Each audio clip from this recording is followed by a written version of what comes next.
Sometimes I feel like I'm being watched while I sleep, and then when I open my eyes, my cat is standing over me like some sort of demon. Sucking your soul. That feeling when you just cannot bear to wear bras anymore, so you seriously consider burning them in a ritualistic fire on the beach. Been there, sister. I've also been into cold soup lately because who ever said soup has to be hot? Nobody I know. Dear Skinny Jeans, there's no easy way to say this, but I'm breaking up with you. It's not you, it's me. Don't worry though, we can still be friends. Have such a good day.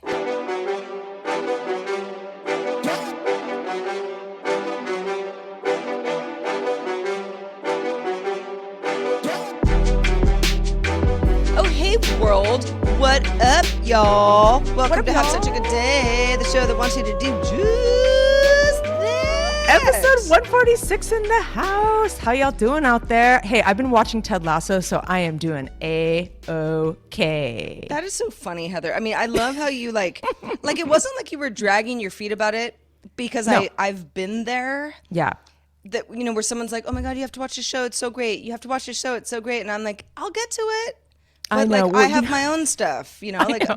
there's other stuff, you know, but like, I was definitely on the Heather will love Ted Lasso train because it's just a very feel good show. Oh, yeah, totally. And the thing is, I did watch the first few episodes like way back when. And one of the issues is I'm like such a TV binge watcher, but like I've said before on the show, my boyfriend is a movie guy. He likes the 60 to 90 minute format, and he does not like binging. It's like not his thing. So that's part of the reason I probably would have already finished Ted Lasso like years ago.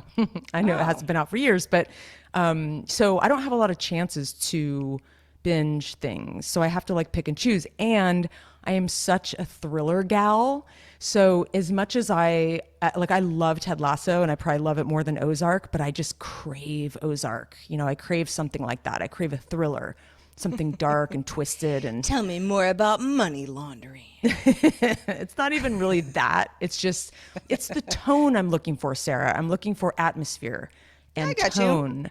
I got you. Yeah. There are plenty of things all the time that people tell me, "Oh, Sarah, you'll love this." Yeah. And I go, "Yeah, you know, put it on the list and maybe I'll get to it and maybe I forget about it." But I also do that with other people as well, where, you know, when I think someone's going to like something that I really like, you have to watch this like today. Like you have to watch it today, you know, and they'll kind of go like, yeah, I'll get to it. I'm annoyed with this because so my sister, she doesn't listen to the show, but one of these days she will, and that's why I don't really talk about her that much. Hi, because, Vanessa. and it's funny. So there's a couple things I want to mention here. So we grew up watching movies. Like we like a lot of the same things. She's really into documentaries. I mean, I'm into documentaries too. She might be slightly more into them. I mean, we obviously have our personal preferences, but I will tell her a movie that I'm like, you will love this. And she's like doing nothing. She has no plans to watch anything that night. And she convinces me she's going to watch it. And then I check in with her the next day and I'm like, don't fuck with me. You're going to watch it tonight, right? Because I want to talk to you about it. Yeah. She makes all kinds of excuses of why she didn't watch it. And then it totally slips through the cracks and she never watches it. And I'm like, dude, like seriously, she like doesn't take me seriously sometimes. I think though, in your sister and anyone else's defense who's like, yeah, no, I've been through this. I always be in remember the mood kind of thing. you have to be in a mood, and it's also, I feel like when somebody tells me with almost too much enthusim how much I'm going to like something, I'm worried that I won't like it. Totally. You know, yeah, and then like, you're going to like disappoint that person. Yeah, or you're just like, now we have to talk about it. I remember this is like a million years ago, but when Forrest Gump came out, you know, in the theaters, right? You know, this is like well before streaming services. Like, got to go to the theater, watch Forrest Gump. And everybody saw the movie, and it won Best Picture at the Oscars that year. I had not seen it, you know, and the more that I didn't watch the movie, the more people were like, that is so crazy. Like, how have you not watched it? You know? And the more that this happened, the more I was like, now I don't want to. Like, I just feel totally. like, I feel like you're like pushing me like down some sort of like a well. Like, I will watch it when I want to. Like, stop. I And know. of I know course, what you mean. I eventually did watch it, and it was a really good movie. You got to reverse engineer it and just say like, Yeah, this Exactly. movie, Yeah. like you probably, I don't know if you'll really like it that much, This, but yeah, it's maybe a little highbrow for you. but I'd really want to know your opinion. You might And not yeah, get it. downplay it or something. Yeah. Yeah, Yeah, I need to think exactly. about this. I need like a new way of triggering her to do what I tell her. Anyway, I'm also, so caught up with these puzzles lately, Sarah. I'm like the puzzle queen. I mean, You really are. I mean, I might not have the best short-term memory, but I am a whiz at puzzles. And like I've been breezing through the New York Times crosswords like really fast. Granted, when it gets toward the end of the week, it gets a lot more challenging, but Yeah. I can really tell I'm getting better. Like I can really see that my mind is sharper. Well, if you're joining us for the first time, welcome. This is the Have Such a Good Day, the show that tries our very hardest to make some sense out of the absurdity of everyday life, and we're all kind of holding each other's hands, having a good hour out of the week, and I don't know, Heather. I mean, that's kind of what we're doing. Yeah, I mean, you kind of encapsulated it. Like, we try to laugh so we don't spend our days crying. It's kind of like cheap therapy a little bit. We just kind of want to have some fun. Imagine if you didn't have the show, just waking up sobbing, and sobbing and sobbing. I sort of, So, it's like a feel You're good. welcome. It's sort of a feel good thing, maybe. Like hopefully we make you feel good at the end of Certainly this is hour. for us. So to everybody who's on the journey with us, we love y'all. We see many of you in Discord, and some of our patrons send us real nice notes. Please do keep that coming. By the way, if we ever talk about something that strikes a chord, hi at havesuchagoodday.com is where to send that email. We really appreciate that. And I'd really like to know if there's anybody out there that does cry because of our show, or if our show has made you cry in the past. I've Please cried on email our us. show plenty of times. Yes. I've cried inside a little bit more than on the outside. So you maybe didn't notice, but please let us know. Hi at havesuchagoodday.com. We miss hearing from y'all. We do, and we'd like to hear more. Well, speaking of, having a good week, it has been a good week. It's been sort of tumultuous in my week, just kind of personal life stuff. Nothing crazy, but what I am trying to do is get a lot of just financial things in order. And Heather, I know you can relate. I already got my tax return, so that was real Good quick, on you. which was amazing. I mean, not that it was like that much money, but it was a return. And last year in 2021, from the time that I filed in April, I didn't get my return until like end of July, August, because they were so backed up.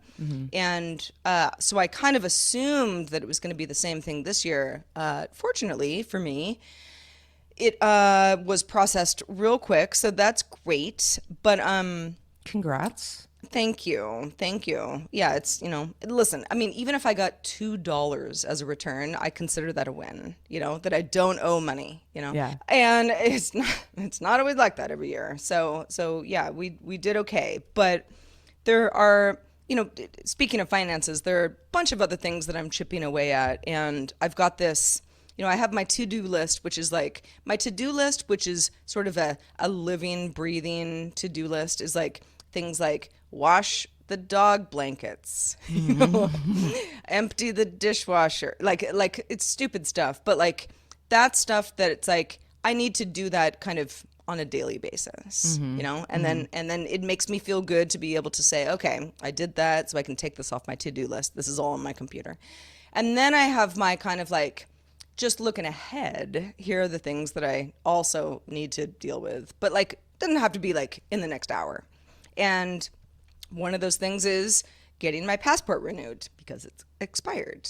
Now, there was a time not that long ago where having an expired passport would fill me with like so much anxiety. Like the idea that I couldn't just go to SFO today and like fly to Paris just because it would be an issue because of the passport. Not that I'm doing that, but I want to be able to do that.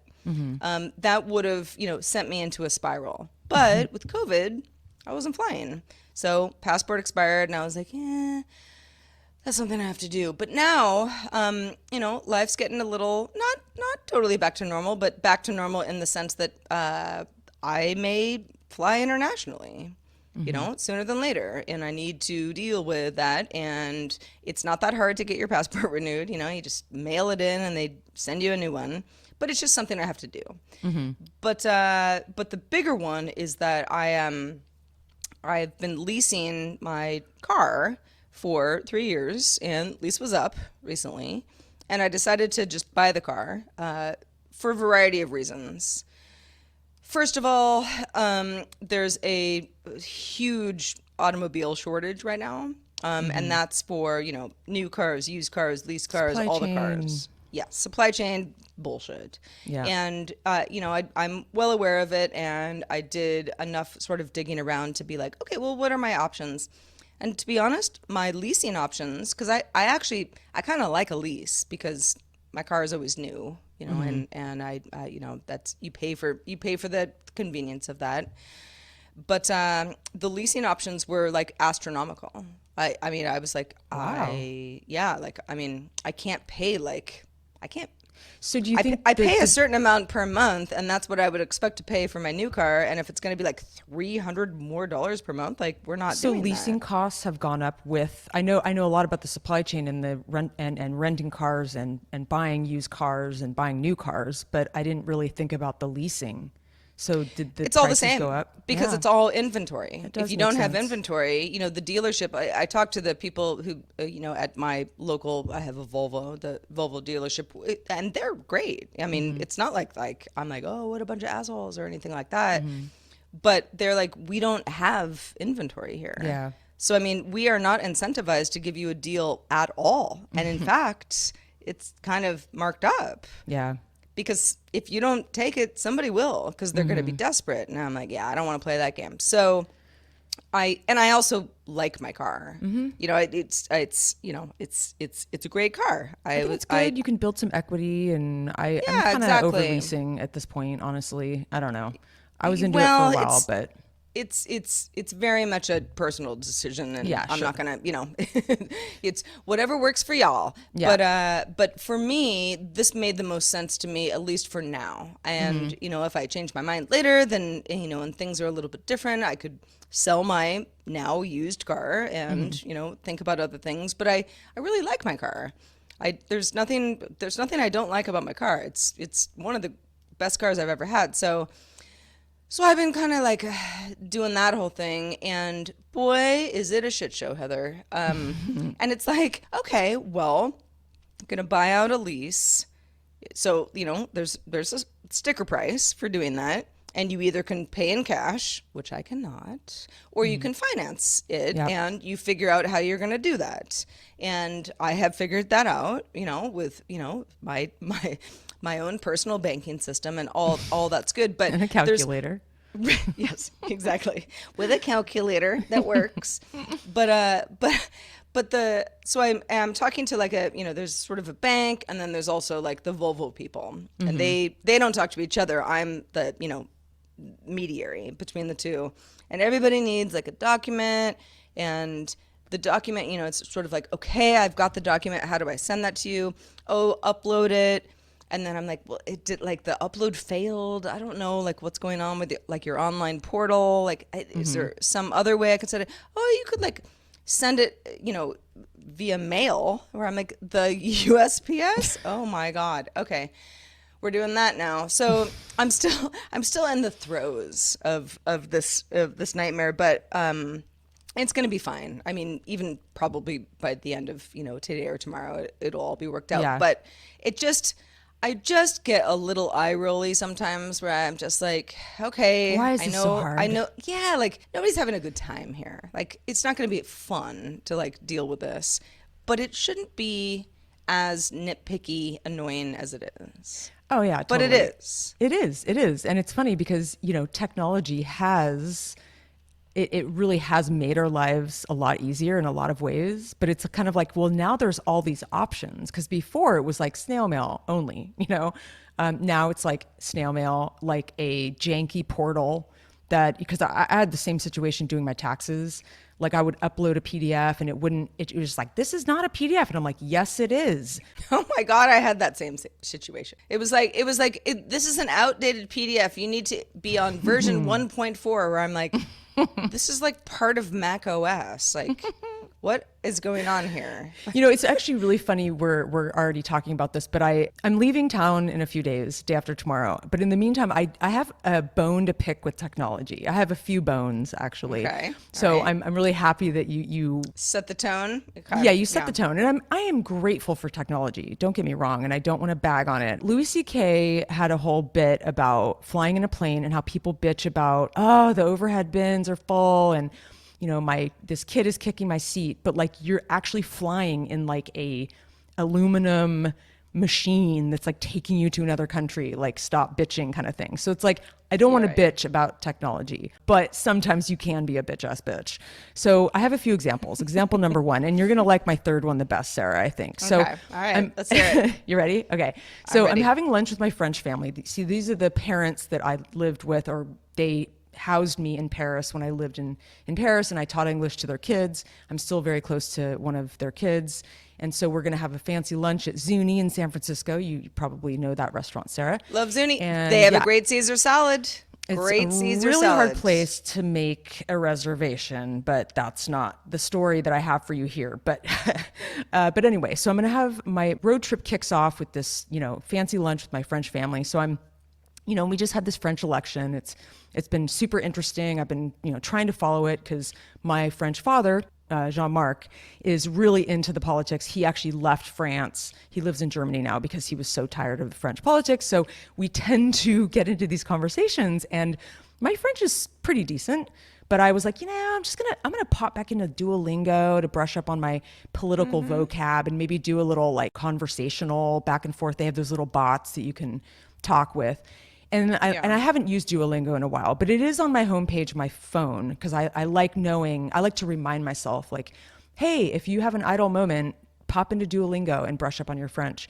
And so it's been many months. I would say it's been at least 4 months since I've been into that app. So I go into the app and it says to log in, with email. So I'm like, of course, I can't really remember my password. So I'm like, I'll just log in with, they give you the option. You could log in with Google, Facebook, Apple. None of them worked. It like didn't recognize me at all. Like even my email, it didn't recognize. And then, so it's like, the first thing I thought, I was like, let me delete the app and then re-upload it. Cause sometimes that's the problem, but I didn't want to lose my data. That's important shit. I was like, God, have I been blacklisted? Anyway, I haven't figured it out yet. I'll probably try to do the online. Maybe I'll go to the website and see if I can chat somebody up. But my example number 2 is, so we have this new Google TV that we got at Costco, which is awesome. It's like I think it's like a 60-inch. It's mounted. It's dope. The only issue we are having with it physically is we still have the cables hanging down, which I know you would not approve of, Sarah. But it requires drilling into the wall and this that is kind not of thing, something so. I would ever knock you for, but yes, in my own home, can't happen. I know, and it they have to be like obfuscated somehow. I know, it does bug me, and sometimes I notice them more than others. Like, how after a while you just kind of stop noticing them, but it's something. It's on my long to-do list, Sarah. You could put like a vase or something like in front of it, and then just call it a day. Yeah. I don't know.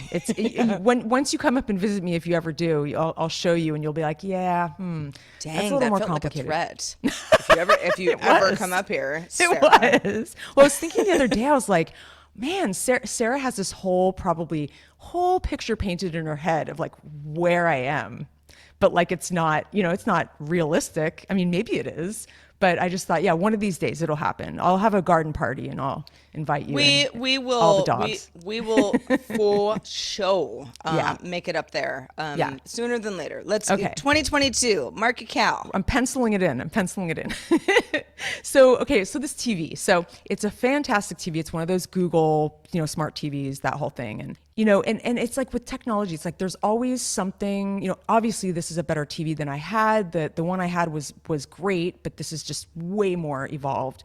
And, there's always the new things that work differently than your older model, or just doesn't work the same. And so you're like, there's a learning curve, or has like a wacky new feature you don't understand or whatever. So nothing's perfect. That's cool. But we kind of expect it to be. And I think that's another story. It's like I think we get irritated with technology, we kind of expect it to be a little bit more seamless. So I finally sat down. I was under the weather. I guess it was Saturday. Maybe it was yesterday. It might have been yesterday. Can't remember. But I just have very, very, very bad allergies. And so I was just sneezing and just felt really tired. So I'm like, you know what? I'm going to catch up on Ted Lasso. What a great opportunity. And so I did some satisfying binging. And, unfortunately I had to press pause a lot to deal with my animals on some reason or another. One of them wanted whatever it was. There was knocks at the door. So I paused it probably at least 6 to 8 times. And every time I paused it, it was like a minute that I was pausing it. Like I was gone for 30 seconds to a minute. It wasn't that long that I was pausing it. I went back, I woke up my TV and it started the whole episode from the beginning. It didn't save my spot. And I was like, yeah. But I couldn't figure it out. I need to deal with that. I need to Google it. I know that there's probably threads out there. If you guys have any advice, please let me know. hi@havesuchagoodday.com. Okay, so example number 3. I'm saving the best for last. Spam has gotten sophisticated, as we all know. I'm pretty good at knowing when it's bullshit. Like when I get an email and I'm like, that's phishing or whatever. And I immediately put it to my spam folder. But these days I'm getting spammy looking stuff, but it's not actual spam. And so for the last 3 months, I've been getting this email, and the subject line is Havertown Moms of Teen Meetup. MOM is all capped. And I'm like, that seems weird. Like Havertown, where's that? Like, I'm not a mom. Like, what is this? And so I immediately just put it in a spam folder, just thinking, it's a mistake, whatever. But it was the thread that kept on giving. Whenever anybody would reply, I would get like, if you're all still hanging out and not about to wrap it up, I'll come in after. I'll come meet you guys after. Lisa, I think Saturday night might be easier for me. I will try to be flexible if others prefer Sunday. Thanks for hosting, Jill. And I'm just like, what is this? This can't be spam. Or maybe it is. I don't know. And like, where's Havertown? And so I continued to be patient with this thread, and I just kept putting it to spam. Wasn't working. And I'm like, who are these people? So I write back, 4 to 6 months later, and I say, hi, I'm nice. I said, I don't think you meant to have me on your thread. And this woman, apparently she's also Heather Frank, but she has some lame email like Heather Frank, dot 215, something. Yeah. And she goes, hi, I'm really sorry, but who are you? And I was like, and then she said, the person you've been emailing. Yeah. Like I was almost offended by her response, because I was like really nicely going, hi, I think this is the wrong email. Like I stated pretty clearly like who I was in the situation. And she's like, hi, no comma. I am really sorry, but who are you? Total run-on sentence. The thread says you are me, question mark.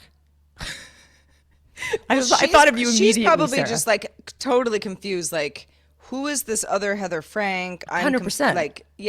Which is like, what happened was somebody had her email, but then was like, maybe we'll just like throw in like, we'll throw in the generic heatherfrank@gmail.com kind of thing. Well, now you just gave everybody your email address. But, I mean, I'm Sarah Lane at Gmail. You can email me too. It's no big deal.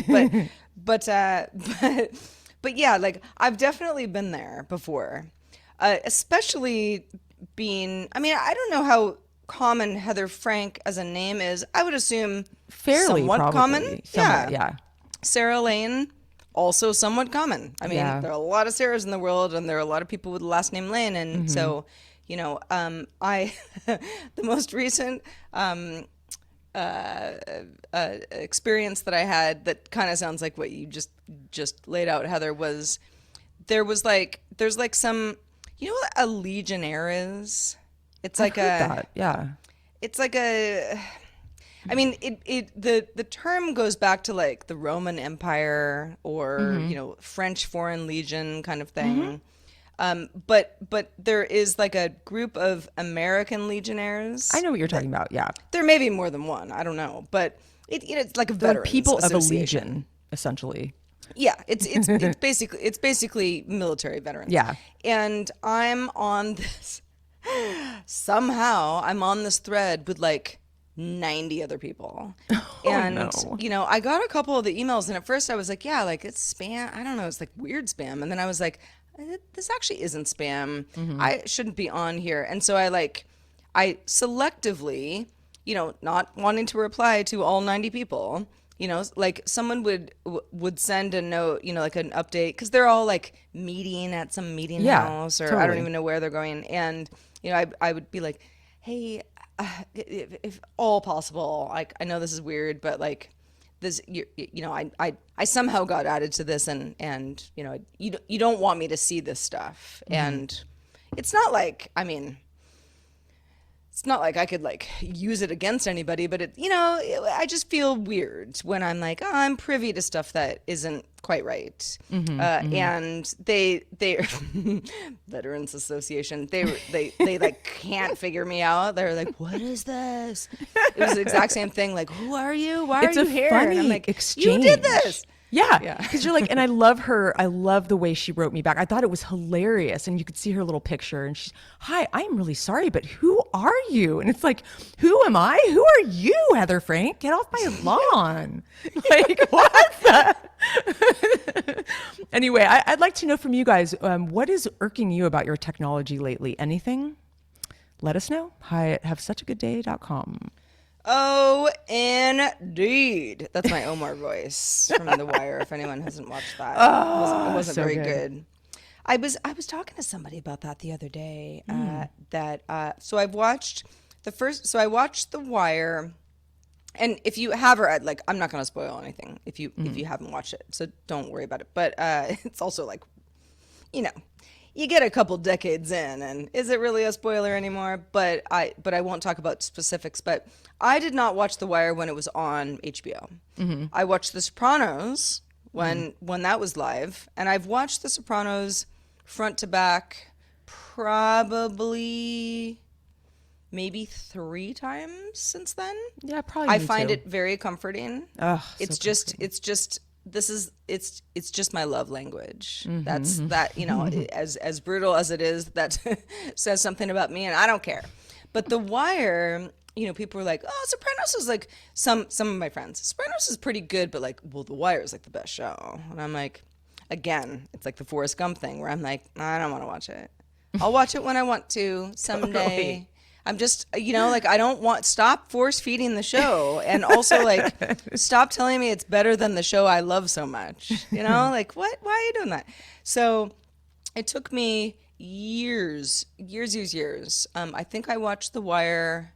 I binged it in like, I actually remember where I lived, so it would have been 2013. Well, did we watch it at the same time, or because we talked about The Wire a lot when we were watching. I remember talking to you about it. I watched it a second time after this. This was I the wonder first when I watched it. The first time I watched it, and I was like, I don't know what I didn't really know anything about it, and I really like sort of crime drama stuff. That's totally my thing. But like, the more I watched it, the more I was like, okay, this is like homework. It's like a slog, because it's not a happy show.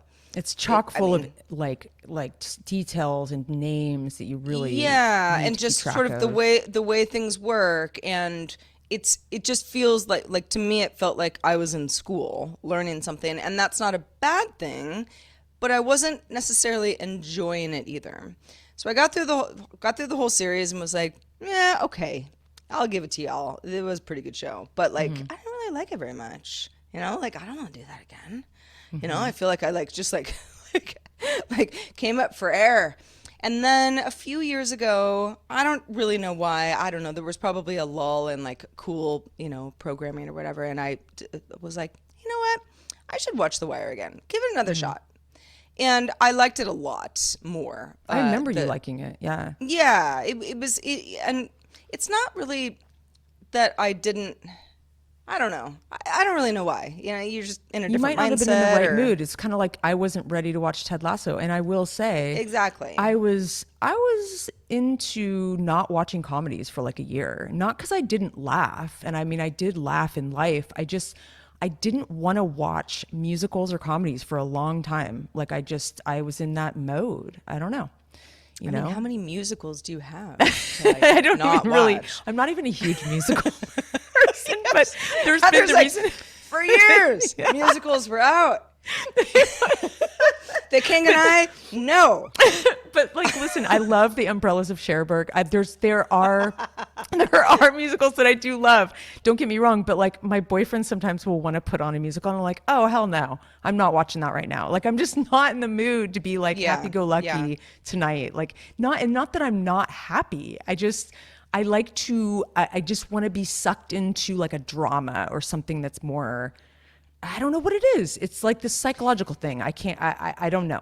I don't know. I mean, there's a lot of stuff. You know, I joke on the show all the time about the fact that I watch like trash television, and I actually sometimes I'm like, that maybe isn't even the right term because that's unkind in general. But like, I watch stuff where it is background. It's almost white noise to me. Yeah, You know, totally. like I don't And it's even need to comforting look on at the some level. TV. You know, I can be like cooking or like taking a shower in the next room kind of thing. But like I like it. I like the cadence of it. And it, you know, it's not for everybody, for sure. And yeah, I don't know. It's the whole TV experience is make it your own. Yeah.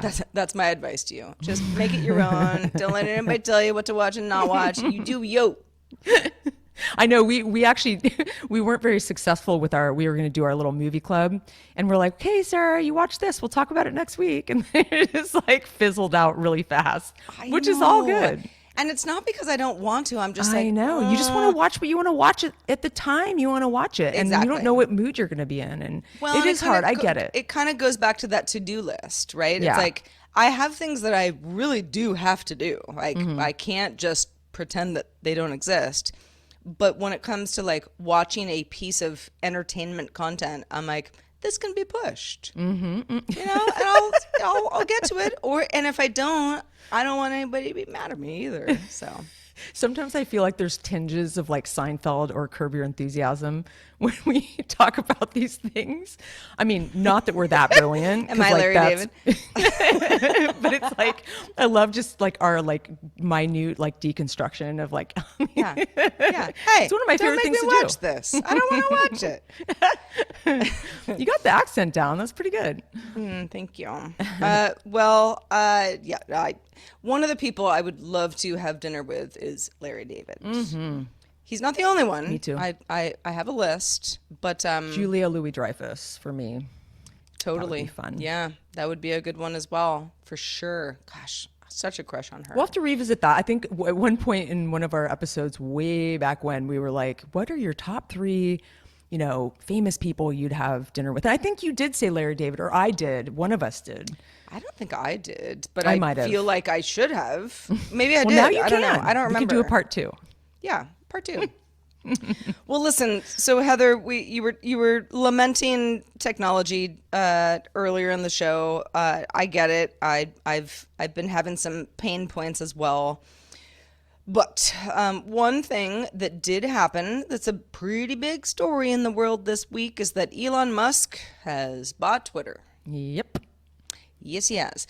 Now, I don't really want to, on DTNS, Daily Tech News Show, which is one of the other shows that I co-host, we had talked about it on this episode earlier today, and we will continue to probably throughout the week and for the foreseeable future. But I don't need to get into like sort of like the minutia of like financials on this show. I don't think anybody wants me to, but I was sort of thinking today, just on a very high level of like, okay, Twitter was a publicly traded company, you know, where you or I could be shareholders like anybody else, you know, as long as you wanted to pay to buy the shares. Now it will be his company. It will go back to being a private company, meaning that he and whoever is the team that he decides to use, to help him along, can potentially change things, make different rules, roll back things, push things forward. I'm not even saying any of that is necessarily going to be bad, because I don't know. This is all very new. We're recording this the exact same day that this news came out, so I don't know. What I was thinking about though is okay. So I remember the first time that I heard about Twitter, and I was not in the country. I was in Argentina. I was traveling, and a friend of mine who, I was traveling, and this was 2007, early 2007. So it was still the time where, like, yeah, I had a computer with me, but, like, you didn't have, like, Wi-Fi where you were staying in hotels and stuff like that. Like, you had to go to, like, an internet cafe. That's right. Oh, There was wow. no That's a iPhone. long There was no time ago. smartphone stuff. Like, it was hard to be online unless you really wanted to do that. Like, if you wanted to do that, and spend all day doing that, you could. But it wasn't like just like, oh yeah, I've got my phone in my pocket. It wasn't like that.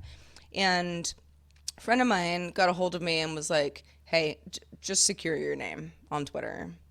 Just before somebody else does, like, just do Sarah Lane. I was like, oh God, I mean, is it really, what is this? Because I really didn't know. I had been pretty out of the loop because I had been traveling for an extended period of time at this point. And, but I signed up, got my name, glad I did, and glad that, that friend helped me. But it's like, that seems like such a long time ago. And I have been vocal on Twitter less and less ever since, those first couple of years where it felt like, oh, we're like in a private, like cool, like nerd club, right? Like, we're all just kind of, we're like talking on a back channel and the rest of the world doesn't even know what's going on. It's not like that anymore. It's a huge, not the only social network, clearly, but I mean, it is a huge social network. And I just think, I don't really, and I was not arguing about this with some other friends earlier today, but we weren't arguing, but I was sort of like, so he burns it to the ground. Like, I think we'll all survive. And a few of my friends took me to task on that a little bit and said, well, hold on a second, Sarah. I mean, think about all of, like, groups that are perhaps marginalized or otherwise, use this as a way to disseminate good information. Sure. And if they were silenced, like, okay, sure, they have other options, but, like, you have to build an audience. Like, there's a whole, this is, it's all a big process, right? You don't just kind of just be like, yay, everything works well. Like, you have to, generate a following and all of that stuff. And I was like, that's actually really, really a good point. And right now, at least at the time of this recording, like, nothing is different. Nothing. Except that people are all talking about the fact that Elon Musk bought Twitter. But it just makes me, it gives me a little pause. Like, okay, all right, so this will either shake out and be more or less the same, or it'll change dramatically. And Which is okay too.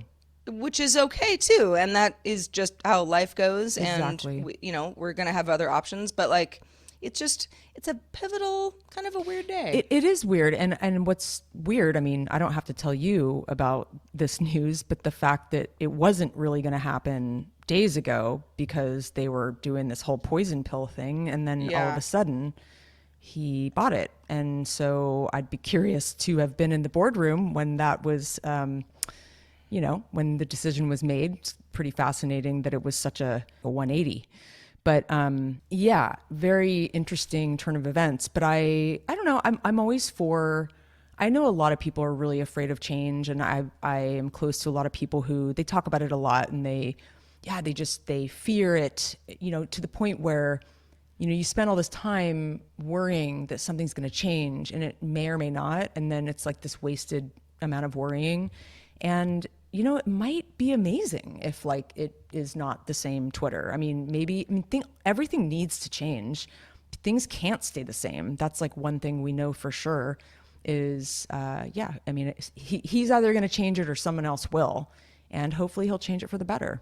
Yeah, indeed. It honestly, 6 months from now, maybe we'll all be like, what were we so worried about?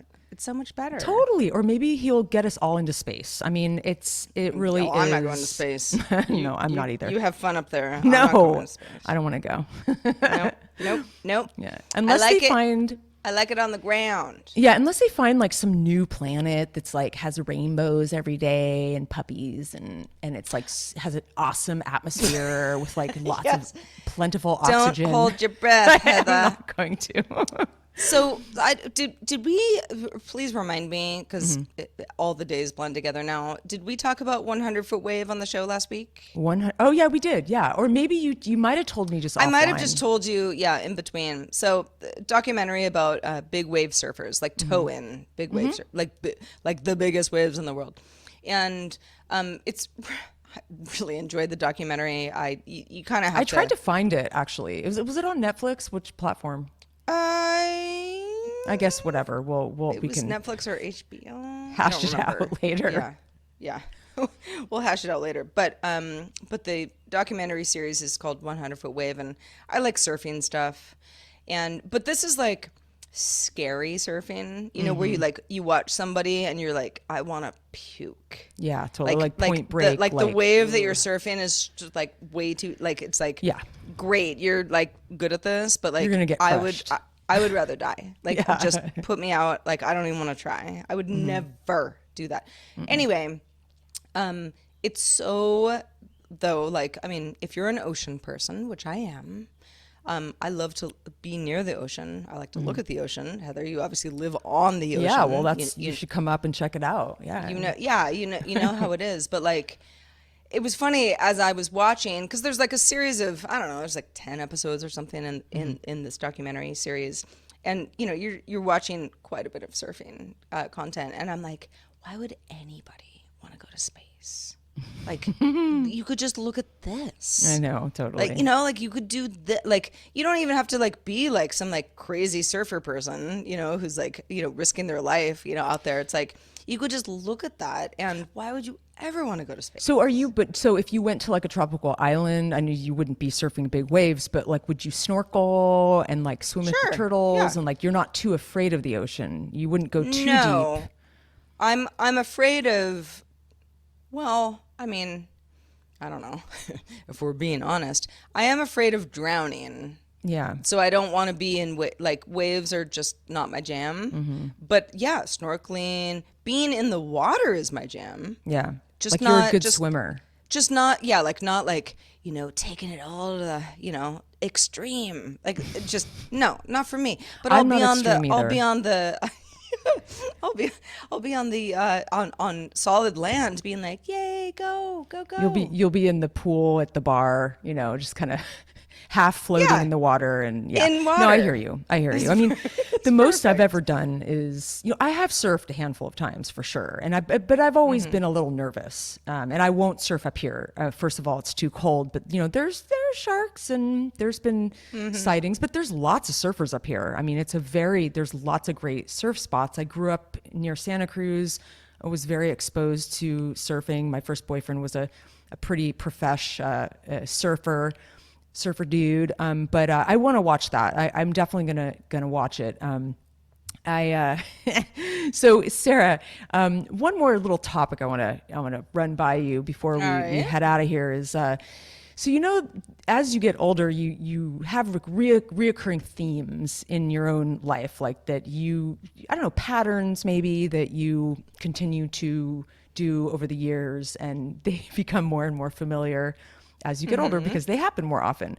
So, this has been sort of a theme throughout my life. And when people kind of ask you, like, what would be your dream job? Like what would be like the ultimate? And often mine, I mean, I could come up with a few, but often mine would be like some kind of like film director or filmmaker, or, some kind of creative in that field. And it's sort of what pushed me into going into television in the beginning, because grew up, I've always loved movies. We all know this. And on some levels in the early television days, this was like Sarah and I started in broadcast TV. So a lot of television producers were also kind of directors too, because you were almost in charge of, depending on what kind of producer you were, if you ran a show, you were developing the ideas, you were developing the content, you were casting, you were directing the talent, you were choosing the best take, or you were the one that was coming up with the tone, and you even designed the set, like at least you conceived of it. That was one of the things I liked the most about my job, was that kind of creative stuff. And that went on for a lot of my career. I mean, all my jobs have been, somewhat different, versions of those, some maybe more creative than others. And throughout my life, when I've seen like a movie that really resonates with me, but like on a really, really core level, or I love listening to interviews with like directors specifically, not even really actors. Like it has to sort of be like, it's really the director that fascinates me, because they're usually the one with the vision. And there's always a really interesting story behind like the making of something. And it's like something back in their childhood. I mean, it's just like, it's like a psychological thing that I just love hearing about. And so I was recently listening to an interview with Robert Eggers, who's a director. This was on Marc Maron, I think. And he's a director who I've been fascinated by for a while. He's sort of a newish director in the sense that, I mean, he's been around for a little while, but he did a movie called The Witch and a movie called The Lighthouse, and now he has a movie out called The Northman, which is definitely much more mainstream. You've probably seen, billboards for it, but I think he's really brilliant, and I didn't know much about him, and I went on this like deep dive with him about, God, really, I mean, it was so good, and I was just, when you're listening to a podcast and you're just eating it up, like I just was fascinated by his whole creative process. And this is something I do all the time. Like I'll get really lost in a movie. Like recently I saw this incredible Norwegian movie called The Worst Person in the World, and it got some awards at Cannes, and just the main actress is really amazing, and I think you'll love it, Sarah. You should check it out. But it was everything I love in a movie. It was like funny and heady and philosophical and relatable, something that I would be so proud if I made it. It would be something that, like, if I were a focused person and like really disciplined, like I'd make a movie like that. You know what I mean? And I'd be like, man, and then I want to go into like, well, who made this? Who are they? Who are they as a person? I'm fascinated, So my long story short is I get these whims, and I have throughout my life, where I'm like, I really need to seriously consider getting back into doing more of this kind of directing, or doing not necessarily feature films. I mean, shit, that'd be hard to break into, but I've many times in my life, I have considered like even going to school to become a director. But then I'm like really trying to make the distinction. Do I really want to be one and like do the thing, like be on set, make the movie, or am I just so into the observer connoisseur sort of position, like I am now, where I like to deconstruct it and analyze it and hear people talk about it and just enjoy that. Like, and to actually, and I had this conversation with my boyfriend. It's like, he's like, he put it really well, because he has interviewed a lot of directors and a lot of people in the business. He has a lot of friends who direct, and he's like, you have to be a masochist to be a director like that. You have to want to fight and suffer like all the time for everything. He's like, do you want to do that? Do you, and it's like, you really like break it down, because I live in a fantasy world and think, oh, being a director is probably the most amazing creative thing in the world. I'd be so happy if I was a director. But then you got to really think about, well, what would that actually be like? Maybe you just want to kick back and enjoy and deconstruct and analyze a good movie. Maybe that's really all you want, because you're so passionate about it. So I just thought it was kind of an interesting thing that I've kind of grappled with. Like, do I really want to be a director? I mean, I don't want to be a masochist. I don't think I am a masochist. I don't want to fight and suffer. That's not me. And I'm like, this is kind of an interesting concept. In theory, I want to be a director, but in practice, I don't know. I'd be curious to hear from you guys on this. Do you have any reoccurring themes in your life that kind of come back and haunt you? Email us at hi@havesuchagoodday.com. It's funny, and this is a very very loose comparison, but and it's probably some sort of self-serving thing that I tell myself. But I am not a person who is flush with cash. You know, I mean, I can take care of myself. You know, I've got my pets. I pay for my life. All good. But I'm not going to sit here and be like, yeah, I got lots of money. People I know have lots of money. Many people that I'm, friends with and close with have a lot more money than me.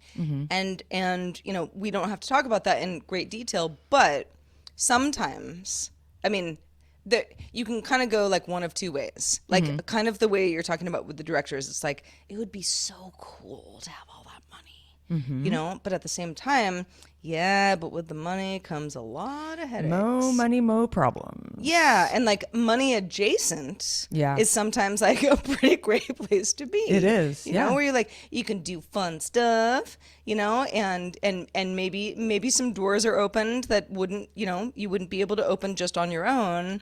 Absolutely.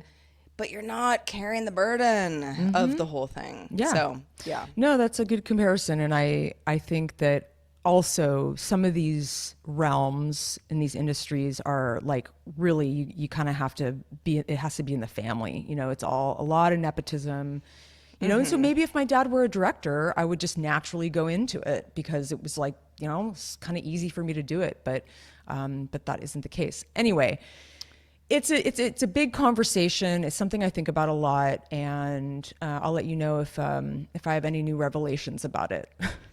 Please but in do. the meantime, yeah. In the meantime, we would love for you to become a patron. If you're listening to the show and you say, "What's a patron? I don't know. I like the show. It might be cool." Patreon.com/have such a good day is where you can find out more about directly supporting the show. This offers you an ad-free feed. Among other things, at the $5 and up level, you can join our Discord, where we're chatting with our Discorders. What up, Discorders? What up? What up, fam? And all sorts of stuff. You don't have to. The show is free. If you want it to be free, it will be free. You might hear ads, all good. We're just glad to have you along, but we do have some options for you. So please do take that into consideration because we are trying to keep the lights on here. Also, wanted to really quickly shout out Seth G. Seth G reached out, said hi, said he's loving the show. Hope we're doing great. So thanks, Seth. Thanks for checking in as well. Yeah, I know. I think he was sort of an avid Discorder for a while, but people come and go, and that's totally cool. You can be prolific, or you do you. You do you. You exactly. want to watch Forrest Gump or not? We don't care. Honestly, we may all we suggest a want show is for here and you there, to do but what's best for you. We do. We want you to have such a good day. Seriously. We really do. I mean, that's the whole point of the show. Speaking of have such a good day, we're going to go ahead and wrap up this episode 146. Thanks everybody for listening and being on this crazy ride with us. We're going to do it all again next week with episode 147. We really do love you. And until next week, I will remain Sarah. And I will be the one and only Heather Frank. All others get off my lawn. Have such a good day. Such a good day. Later.